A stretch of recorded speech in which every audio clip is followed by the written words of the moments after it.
নমস্কার, আপনারা শুনছেন 221B হ্যারিসন রোড, বাংলার ভূত, বাংলার ভয়, উল্টোপাল্টা গল্প নয়। আমি সুমি, আর আমার সাথে রয়েছে প্রত্যয়। আজ আপনারা শুনবেন অঙ্কিতা ঘোষের লেখা আর হিম করা গ্রাম বাংলার ভূতের গল্প ঝড় বৃষ্টির নদী। লতা ও কদমের ভূমিকায় বর্ণালী, রমাকান্ত ও গল্প পাঠে প্রত্যয়, বিপুলের চরিত্রে সৌরভ ধনী সাহা, আর মাঝির চরিত্রে আমি সুমিতেন্দ্র। দেরি না করে শুরু করছি আজকের পর্ব। গল্পটা ভালো লাগলে অবশ্যই ভিডিওটাকে লাইক, শেয়ার আর হাইপ করতে ভুলবেন না।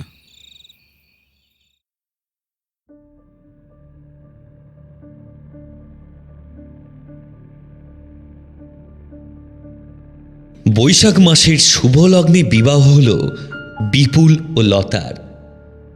দ্বিতীয়বারের বিবাহের জন্যই বিপুলের দর কিঞ্চিত কমেছে, তবে যা মিলেছে রমাকান্ত সেই নিয়েই ভীষণ খুশি।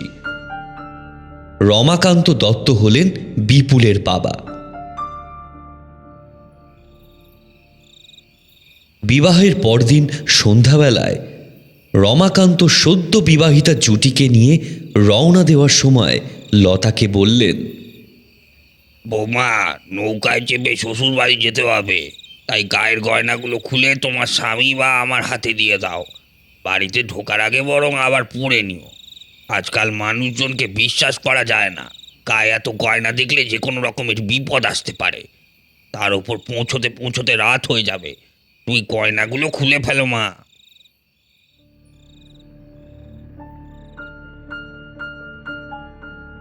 লতা শ্বশুরের কথা মতো বাড়ি থেকে বেরোনোর আগে নিজের গায়ের গয়নাগুলো খুলে বিপুলের হাতে দিয়ে দিল। লতার বাপের বাড়ি বকুলতলায়। বকুলতলা থেকে ওর শ্বশুর বাড়ি যেতে হলে তেলাইওয়ালের বিরাট চওড়া নদী পার করে যেতে হয়। রমাকান্ত সেখানে যাওয়ার জন্যই প্রথমে একটা নৌকার ব্যবস্থা করেছিলেন। সময় মতো সেই নৌকায় ওদের নিয়ে রওনা দিল।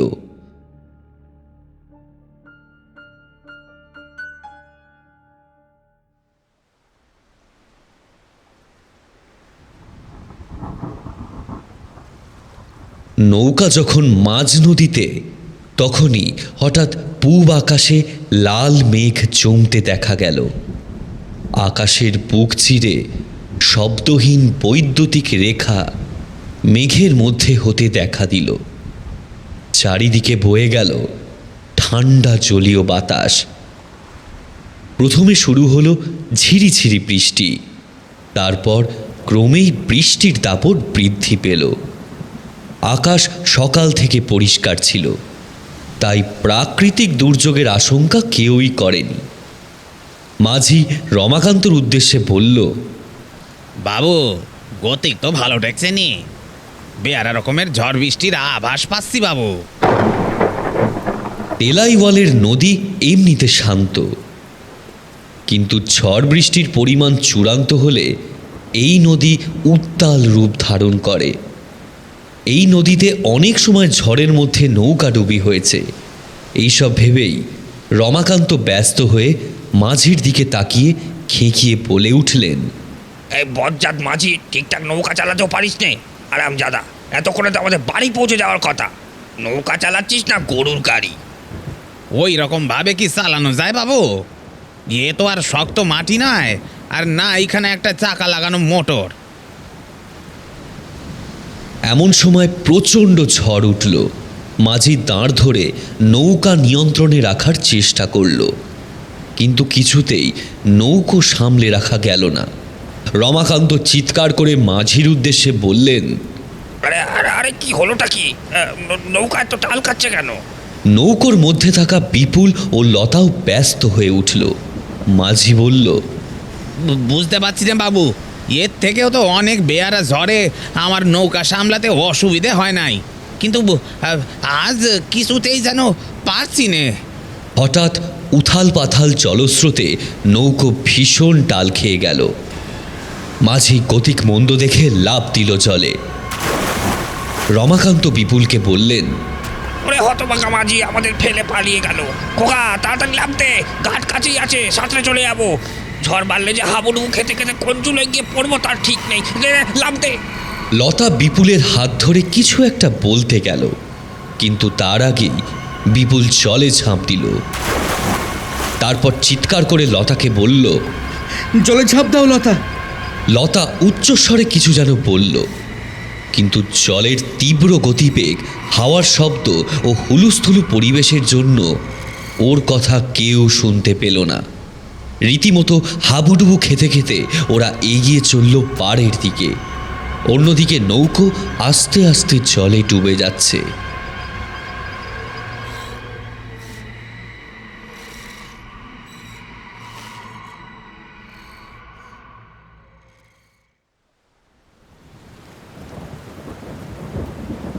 পাড়ে প্রথমেই এলেন রমাকান্ত। তারপর তিনি একে একে বিপুল ও লতাকে হাত বাড়িয়ে টেনে তুলে নিলেন। মাঝি যে ওদের আগেই জলে ঝাঁপ দিয়েছিল, সে যে কোথায় উধাও হয়ে গেল কে জানে। লোকটার চিহ্ন মাত্র খুঁজে পাওয়া গেল না। রমাকান্ত বললেন, বেশ হয়েছে, যাত্রীকে বিপদে ফেলে পালানো বেশ হয়েছে। ভগবান উপযুক্ত শাস্তি দিয়েছে। আরে খোকা, বৌমার গয়নার থলিটা ঠিক আছে তো? সর্বনাশ! বিপুল কোমরে হাত দিয়ে দেখল তার কোমরে বাঁধা গয়নার ঝুলিটা নেই। ব্যাপারটা জেনে হৈ হৈ করে উঠলেন রমাকান্ত। তিনি বললেন, এই করেছিস কি খোকা? খাঁটি সোনার গয়না ছিল ওগুলো, অনেক দাম হতো সোনাগুলোর, আর তুই সেই গয়নাগুলো হারিয়ে ফেললি। তোর কোনো আক্কেল নেই। হে ভগবান, আমি যে তোকে কেন গয়নাগুলো সামলাতে দিয়েছিলাম। হায় হায় হায়। বিপুল ধপাস করে মাটিতে বসে ফুঁপিয়ে ফুঁপিয়ে কেঁদে উঠল। লতা বিপুলের সামনে বসে বলল, এত ভেঙে পড়ো না, গয়না গেছে যাক, আমরা যে প্রাণে বেঁচেছি এই অনেক।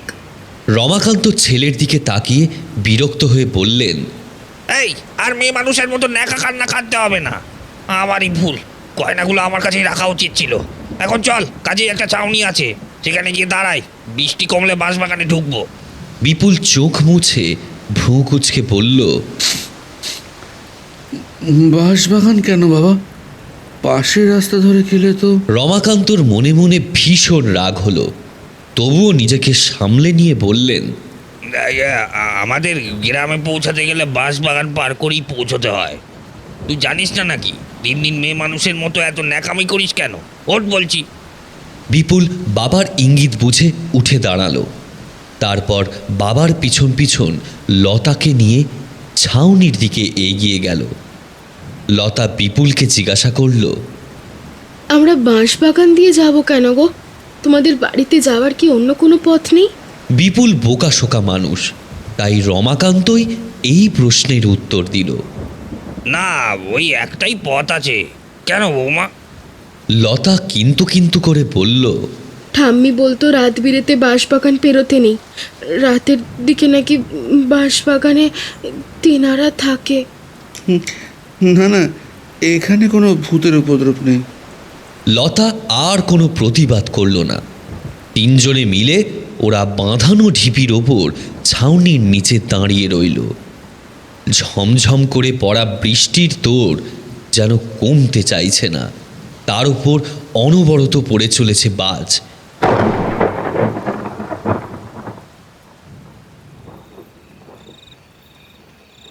প্রায় ঘণ্টাখানেকের পর প্রকৃতি কিছুটা শান্ত হলো। বৃষ্টি পড়ছে, তবে ঝিরঝির করে। রমাকান্ত বললেন, এখনই বেরিয়ে পড়ি, আবার কখন না কখন বৃষ্টি নামবে। চলো বৌমা, এই এই খোকা, চল চল, তাড়াতাড়ি ওঠ। বৃষ্টির মধ্যেই রমাকান্তর সঙ্গেই বাকি দুজন প্রবেশ করল বাঁশ বাগানে। সেখানে যাওয়া মাত্রই লতা বিপুলের হাতটা চেপে ধরল। বিপুল হেসে বলল, কি হলো, ভয় করছে? লতা বিপুলের গা ঘেঁষে এসে বলল, একটু একটু। বৌমা, ভয়ের কোনো কারণ নেই, আমরা আছি তো। কিছু দূর এগোনোর পর লতা বিপুলকে হঠাৎ বলল, ভয় আমার এমনি এমনি করছে না গো, আমার আমার খুব চিন্তা হচ্ছে। কি চিন্তা? আসলে তোমার প্রথম বউটিও তো শুনেছি শ্বশুরবাড়ি পৌঁছানোর আগেই মারা গিয়েছিল। কে বললো তোমায় এসব? রমাকান্ত পাথরের মতো দাঁড়িয়ে পড়ে লতাকে প্রশ্ন করল। লতা ইতস্তত করে বলল, না মানে বিয়ের আগে আপনারা তো বলেই ছিলেন ওর প্রথম বিয়ের ব্যাপারটা। তারপর গতকাল আপনাদের কিছু আত্মীয়র মুখে কিছুটা শুনলাম। রমাকান্ত মনে মনে নিজের আত্মীয়দের ধিক্কার দিলেন। এদের খেয়ে দিয়ে কেবল একটাই কাজ, কার হাঁড়িতে কি খবর আছে সেটা অন্য হাঁড়িতে অম্লান বদনে অর্পণ করা। বিপুল পরিস্থিতি সামাল দেওয়ার জন্য বলল, আগের বছর ঠিক এই সময় আমার সঙ্গে বিয়ে হয়েছিল আমার প্রথম স্ত্রীর। আজকের মতো সেদিনও বউকে নিয়ে আমি আর বাবা নৌকায় চেপে এইদিকে আসছিলাম। সেই দিনও এরকম বৃষ্টি পড়ছিল। তারপর একটু থামল বিপুল। লতা উত্তেজিত হয়ে বলল, তারপর কি? অবাক লাগছে জানো, আজকের দিনটার সঙ্গে সেদিনের দিনের বেজায় মিলছিল। আজকের মতোই সেদিনও হঠাৎ ঝড় উঠেছিল। নৌকো যখন মাঝ নদীতে, তেলাইওয়ালের নদীতে ঝড় উঠলে কি হয় তুমি তো আজ নিজে চোখেই দেখলে। সেদিনও সেরকম ঝড় উঠল। উফ, সে যে কি ঝড় কি বলবো। ঠিক আজকের মতো ঝড়ের মধ্যে নৌকা উথালি পাথালি করে উঠল। আজ যে নৌকা চালাচ্ছিল সেদিনও তার নৌকাতেই আমরা এইদিকে আসছিলাম। বেয়াদবটা সেদিনও আমাদের ফেলে জলে ঝাঁপ দিল। নৌকাটা তৎক্ষণাৎ উল্টে গেল, আমরাও পড়লাম জলে। আমরা জলস্রোতে এদিক ওদিক চলে যাচ্ছিলাম। চিৎকার করে যে কাউকে কিছু বলবো তারও উপায় নেই। এত বাজ পড়ছিল যে কেউ কারোর কথা শুনতে পারছিলাম না। যে যার মতো সাঁতরেই আমরা পাড়ে এসে দেখলাম কি কি দেখলে? দেখলাম আমি আর বাবা পাড়ে এসেছি, কিন্তু আমার বউটা আসেনি। আমাদের হাত পা ঠান্ডা হয়ে গেল। অনেক করে ওকে ডাকলাম। আমি তো আবারও জলে ঝাঁপ দিতে যাচ্ছিলাম, বাবা আটকে দিল। সকাল অবধি আমরা দাঁড়িয়ে রইলাম, কিন্তু ওর কোনো খোঁজ পেলাম না। দুই পরিবারের সকলকে খবরটা জানানো হলো। সবাই আমার বাড়িতে এলো। বিকেলের দিকে গ্রামে একটা হইচই পড়ে গেল। খবর পেলাম নদীতে কারোর লাশ ভেসে উঠেছে। আমরা সবাই নদীর পাড়ে গিয়ে দেখলাম যা ভেবেছিলাম তাই। লাশটা ওরই ছিল, তাই তো? বিপুল মাথা নিচু করে দীর্ঘশ্বাস ফেলে বলল, ঠিকই বলেছ। ওর জলে ফাঁড়া ছিল বলে কোনোদিন ওর মা ওকে সাঁতার কাটতে দেয়নি। আমরা সেটা জানতাম না। গ্রামের মেয়ে সাঁতার জানে না সেটা ভাবতেও পারিনি। জানলে ওকে একা ফেলতাম না। আমার জন্যই ও আজ এই পৃথিবীতে নেই। ভাগ্যিস আজ তোমার কিছু হয়নি। রমাকান্ত মিচকি হাসল। মনে মনে বলল, না, ছেলেটার যাত্রাগুলো একবার দেখতে যেতে হবে। অভিনয়টা ছেলে ভালোই শিখেছে। কিন্তু একটা কথা ভেবে আমার খুব ভয় করছে। সেদিন যা হয়েছিল আজও তা হলো কি করে? তোমাদের বাড়িতে বউদের উপর কোনো অভিশাপ নেই তো? না না বৌমা, তুমি অযথা ভয় পাচ্ছ।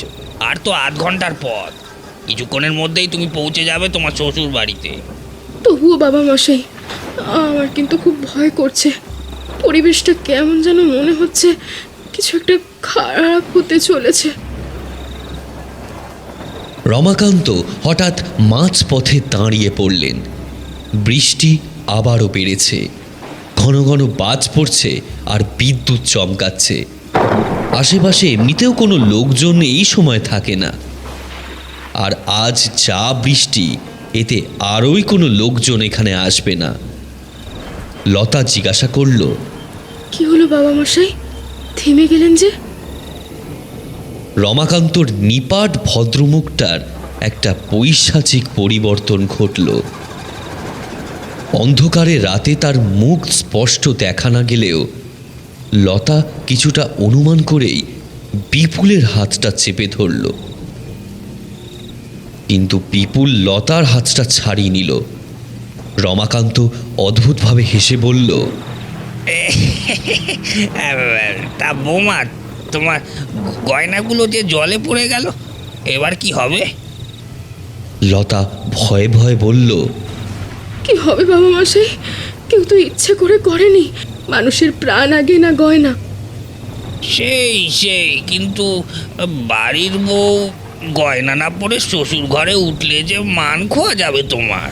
লোকে বলবে কোন ভিখিরি বাড়ির মেয়েকে তুলে এনেছি।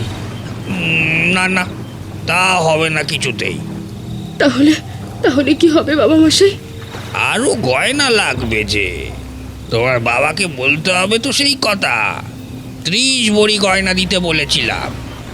তোমার বাবা 8 কি 10 ভরি দিয়েছে, তাও তো আবার হারিয়ে গেল। খালি হাতে তো আমি তোমায় ঘরে তুলব না মা। লতা কেঁদে ফেলল, কোনো রকমে বলল, বাবা নিজের সবটা দিয়ে আমার বিয়ে দিয়েছেন, সেই জন্য বাবার অনেক দিনও হয়েছে। খাট, আলমারি, টাকা সবই তো পাঠানো হয়েছিল বলুন। এই গয়নাগুলোও তো আপনাদের কথা মতো আপনাদের হাতে দিয়েছিলাম। এখন আবার গয়না কোথা থেকে জোগাড় করবে বলুন তো? আমার বাবাটা যে মারা পড়বে। ওরে বাবা, এই মেয়ের যে মুখে মুখে চোপা করা স্বভাব আছে। দেখ দেখ বিপুল, তোর বউকে দেখ, কত সাহস। এই মেয়ে, তোকে আমি অনুরোধ করছি না, আদেশ করছি। এই আদেশ পুরো না হলে আমি তোকে ঘরে তুলবই না, উপরন্ত এই জঙ্গলের মধ্যেই তোকে খুন করব। লতার শরীর কেঁপে উঠল। রমাকান্ত বলে চললেন, তুই যদি আমায় কথা দিস যে তীরাগমনে গিয়ে বাপের থেকে আরো 10 ভরি সোনা আনতে পারবি, তবেই তোকে জ্যান্ত ছাড়বো আর ঘরে তুলব। না হলে এখানেই। রমাকান্ত আর বিপুল দুজনেই গলা ফাটিয়ে হেসে উঠল। লতা হাত জোর করে মাটিতে বসে বলল, এরকম করবেন না। আমার বাবা আর কোনোভাবেই গয়না দিতে পারবেন না। আমি একটা গরিব চাষির মেয়ে, আমার বাবার অত ক্ষমতা নেই। না না, এই কাজ আমি করতে পারবো না, আমি পারবো না। কি বললি, পারবি না? বেশ, তাহলে মর। না না বাবা, আমাকে ছেড়ে দিন। কদমের মতো আমাকে শেষ করবেন না দয়া করে। থমকে দাঁড়িয়ে পড়লেন রমাকান্ত। বিপুল হতবাক। লতার পরিবারকে বিপুলের প্রথম বউয়ের কথা জানানো হলেও তার নাম ও তার গ্রামের নাম কোনোদিনও লতার বাড়িতে জানানো হয়নি। এমনকি এই বিষয়ে আত্মীয়রাও কেউ কিছু জানে না, কারণ কদমের সঙ্গে বিপুলের বিয়ের সময় কোনো আত্মীয় সেই বিয়েতে উপস্থিত হয়নি। কদমের বাপ খুব গরিব ছিল, তাই অধিক আত্মীয় স্বজনকে বরযাত্রী করে নিয়ে গিয়ে পাছে সমালোচনার সম্মুখীন হতে হয়, এই ভয়েতে রমাকান্ত নিজে একাই ছেলের বিয়ে দিতে নিয়ে গিয়েছিলেন। তাহলে লতা কি করে জানল সেই কথা? বিপুল কম্পিত স্বরে প্রশ্ন করল, কদমকে তুমি চেনো? বিদ্যুতের চমকে দেখা গেল লতার চোখ মুখের যেন অদ্ভুত পরিবর্তন হচ্ছে। একটু আগে অসহায় অবস্থায় জোরে জোরে কাঁদছিল লতা, কিন্তু এখন সেই কান্না একটা অদ্ভুত হাড় হিম করা হাসির রূপ ধারণ করেছে। আশেপাশে একটা সরসর শব্দ কানে এলো ওদের। শব্দটা আসছে দূরের বাঁশঝাড়গুলো থেকে। কেউ যেন প্রবল বেগে তীব্র গতিতে ওদের দিকে ধেয়ে আসছে। বিপুল বাবার কাছে ঘেঁষে দাঁড়ালো। এমন সময় বাঁশঝাড় থেকে কেউ যেন দলা পাকানো কাপড়ের মতো তার দিকে ছুঁড়ে দিল একজন মানুষের নিথর দেহ। সেই লাশ এক প্রকার উড়ে এসে পড়ল ওদের ঘাড়ের ওপর। বাপ ও ছেলে ছিটকে মাটিতে পড়ল। লতা হাসতে হাসতে উঠে দাঁড়ালো। ক্রমাগত বিদ্যুতের ঝলকে বাপ ও ছেলে লাশটির মুখ দেখে চমকে উঠল। এ তো সেই মাঝি যে একটু আগে ঝড় বেগতিক দেখে জলে ঝাঁপ দিয়েছিল।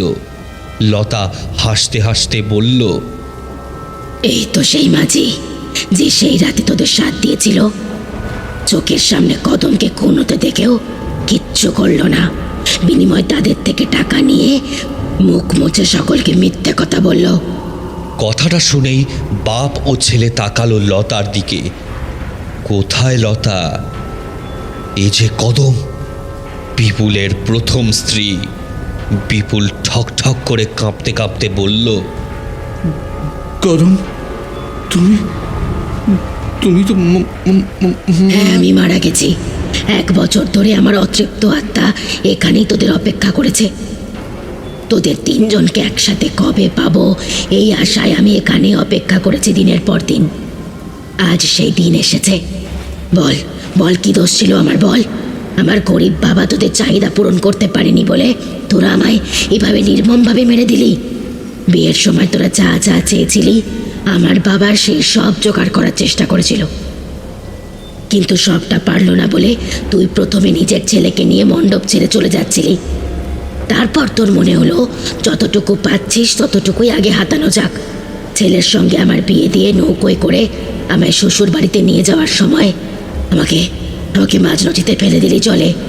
তোরা জানতিস আমি সাঁতার জানি না, তাই তোরা এমন অমানবিক কাজ করলি। এই মাঝি আমার স্বামী, কেউ আমায় বাঁচালো না, উল্টে সবাইকে মিথ্যে কথা বললি। হ্যাঁ, সেদিনও ঝড় বৃষ্টি হয়েছিল, কিন্তু নৌকো ডুবে হয়নি। মাঝি নৌকো সামলে নিয়েছিল। একটু আগে আমাকে লতা ভেবে যে জোরে জোরে মিথ্যা কথাগুলো বললি তুই, আসলে তো সেই সব কিচ্ছু হয়নি, কিচ্ছু না। তোরা ইচ্ছাকৃত আমাকে জলে ফেলে দিয়েছিলি, কিন্তু লতার সঙ্গে তোরা এই কাজ করতিস না। ওর বাপ সত্যিই তোদের মুখ বন্ধ করেছিল, কিন্তু যখন তোরা আর গয়না হারিয়ে ফেললি তখন তোদের মনে হলো লতাকে বাঁশ বাগানে নিয়ে এসে ভয় দেখিয়ে আরও কিছু গয়না আদায়ের জন্য রাজি করানো যাক। তোরা ভাবলি লতা রাজি হলে ভালো, আর যদি রাজি না হয় তাহলে ওকেও এই কদমের মতো শেষ করে দেব। বাঁশ বাগানে তো এমনি কেউ আসে না, চুপি চুপি লতাকে শেষ করাটা কোনো ব্যাপারই নয়। কিন্তু তোদের এই ইচ্ছে আর সফল হবে না।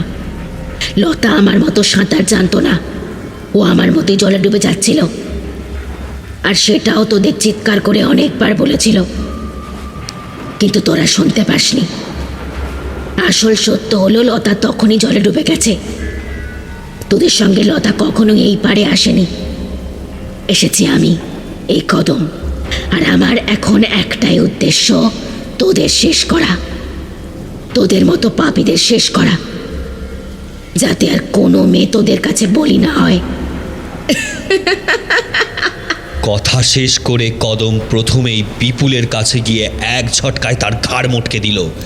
রমাকান্ত এই দৃশ্য দেখে ছুটে পালালেন।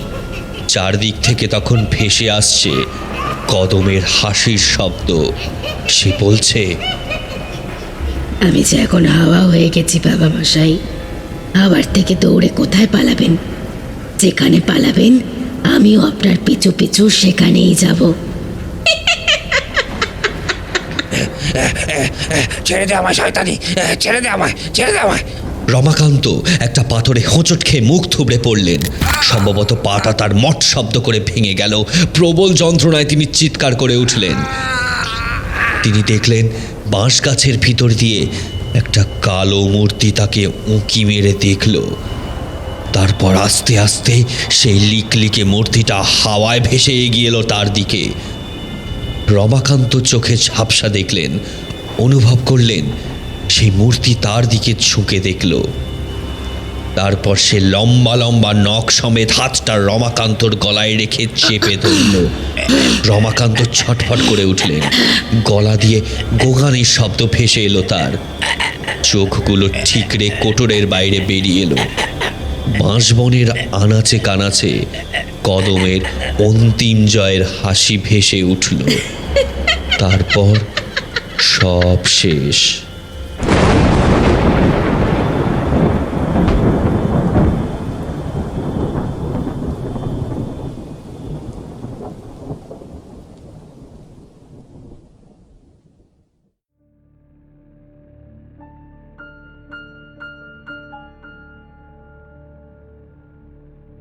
পরদিন সকালবেলায় বকুলতলা ঘাটে লতার দেহ পাওয়া গেল। এই ঘাট থেকেই সে শ্বশুরবাড়ির জন্য রওনা দিয়েছিল, আর এই ঘাটেই ফিরে এলো তার অক্ষত দেহ। হ্যাঁ, সে মরেনি, কেবল জ্ঞান হারিয়েছে। তার পাশেই পাওয়া গেল সেই গয়নার থলি, যা সে বিশ্বাস করে নিজের স্বামীর হাতে দিয়েছিল।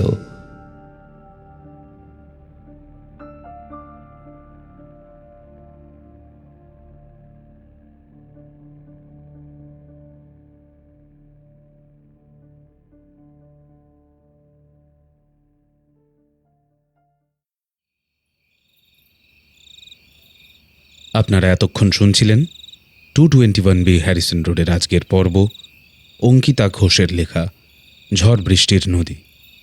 গল্পটা কেমন লাগলো আমাদেরকে নিশ্চয়ই কমেন্ট করে জানাবেন। আপনারা যদি গল্প পাঠাতে চান তাহলে একবার ডেসক্রিপশন বক্সটা চেক করবেন, সেখানে ইমেল আইডি দেওয়া আছে। আজকের গল্পে লতা ও কদমের চরিত্রে ছিল বর্ণালী, রমাকান্তর চরিত্রে এবং গল্প পাঠে প্রত্যয়, বিপুলের চরিত্রে ছিল সৌরভধ্বনি সাহা এবং মাঝির চরিত্রে আমি সুমিতেন্দ্র। এই গল্পটা যদি আপনাদের ভালো লেগে থাকে তাহলে ডেফিনেটলি এই ভিডিওটা হাইপ করতে ভুলবেন না। দেখবেন বাটনটা ওই লাইক বাটনটার খুব কাছেই আছে। খুব তাড়াতাড়ি 221B হ্যারিসন রোড পাড়ি দিচ্ছে একটা নতুন পথে।